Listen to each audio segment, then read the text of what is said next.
নমস্কার দর্শকবৃন্দ। আমাদের নাটক শুরু হতে একটু দেরি হবে। পর্দা ওঠার আগে আপনাদের দু একটা কথা বলে নিতে চাই। আজ আপনাদের সামনে এখন এসে দাঁড়ানোর কথা ছিল এই নাটকের নাট্যকার নায়ক শ্যামলেন্দুর, কিন্তু সে আসতে পারছে না। মানে তার পক্ষে আসা সম্ভব নয়, কোনো মতেই না। দোহাই, আপনারা ধৈর্য হারাবেন না। আমরা আপনাদের বুঝিয়ে বলছি কেন শ্যামলেন্দুর আসা সম্ভব নয়। আসলে আজকের নাটকটা শ্যামলেন্দুর নিজেকে নিয়েই। ওর স্বাধীনতার সমান বয়সী জীবন, কলোনির অন্ধকার ঘর, কোনো রকমে কলেজের বেড়া ডিঙোনো আর চাকরি না পাওয়া টানা লম্বা গ্রীষ্মের দুপুর, শীতের কুঁকড়োনো রাত, শুকনো খসখসে ঠোঁটে চারমিনার ঝোলানো বসন্ত, আর মায়ের জড়তপ্ত কপালে হাত রাখা মহানাগরিক বর্ষা। তারপরে ঝড় উঠল উত্তরে। শ্যামলেন্দু ভাবল, আমি তো ঝরা পাতা নই। নিজেকে সে ভাবত বুদ্ধিমান। ঝড়ের হাতছানিকে সযত্নে এড়িয়ে নিজের বুদ্ধিকে সে তারিফ জানালো মনে মনে। তারপর অনেক রং বদল, ঠিকানা বদলের খেলা দেখতে দেখতে বুদ্ধিমান স্থির শ্যামলেন্দু একদিন দেখল কলোনির দেড়খানা ঘরে মাঝরাতে বিছানা উল্টে মায়ের লক্ষ্মীর আসন সরিয়ে তার ছোট ভাই তপুকে খুঁজে গেল পুলিশ। প্রতিবাদ জানাতে গিয়ে গালে চড় খেয়ে দাওয়ায় পড়ে রইলেন ৬৫ বছরের বৃদ্ধ শ্যামলেন্দুর বাবা। শ্যামলেন্দুর মনে পড়ল, গল্প শুনেছে সে দূর কুমিল্লা শহরের রাস্তায় একদিন ইংরেজ ম্যাজিস্ট্রেটের গাড়িতে বোমা ছুঁড়ে পালাতে গিয়ে আহত সহকর্মীকে তুলে এনেছিলেন তার বাবা। তপু আর ফেরেনি। সবটা ঠিক বোঝেনি শ্যামলেন্দু। ভেতরে ভেতরে কেমন অস্থির হয়েছে। তারপর একদিন একটা অচেনা ছেলে অন্ধকারে ছোট্ট একটা চিরকুট দিয়ে গেল। তপুর চিঠি।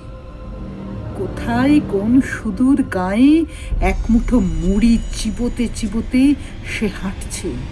ডাইনে পাহাড় আর সামনে পূর্ণিমার চাঁদকে জড়িয়ে ধরা শাল জঙ্গলকে রেখে নদীর ওপার থেকে মাদলের শব্দ আর কাঁধের উপর সাঁওতাল মাছির ভারী গলা।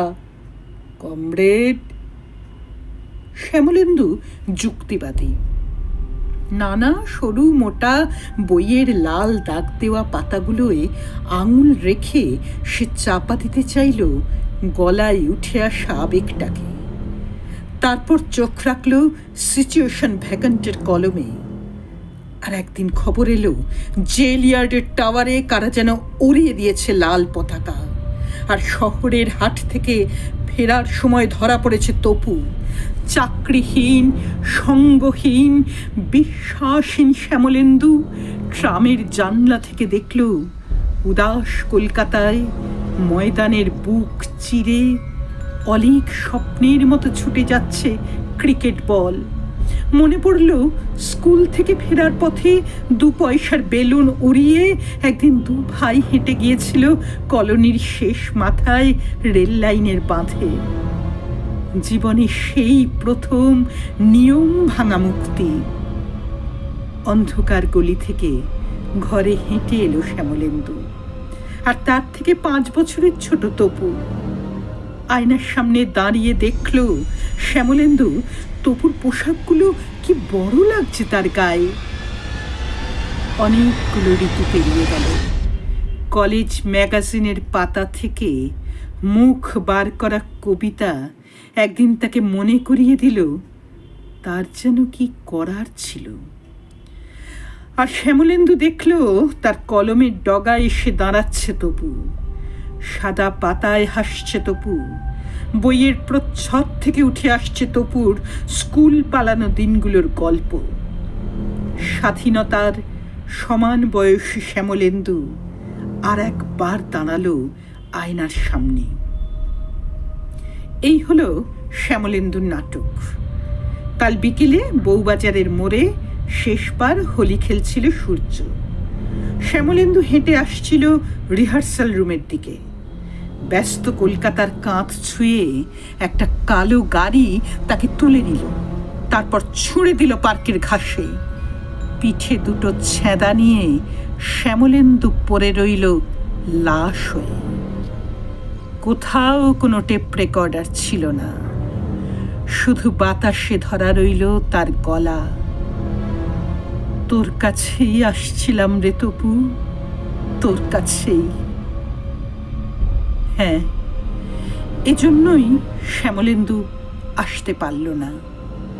এইবার শুরু হচ্ছে নাটক। পর্দা উঠছে, আপনাদের সামনে এসে দাঁড়াচ্ছে শ্যামলেন্দু, নাকি আপনারাই?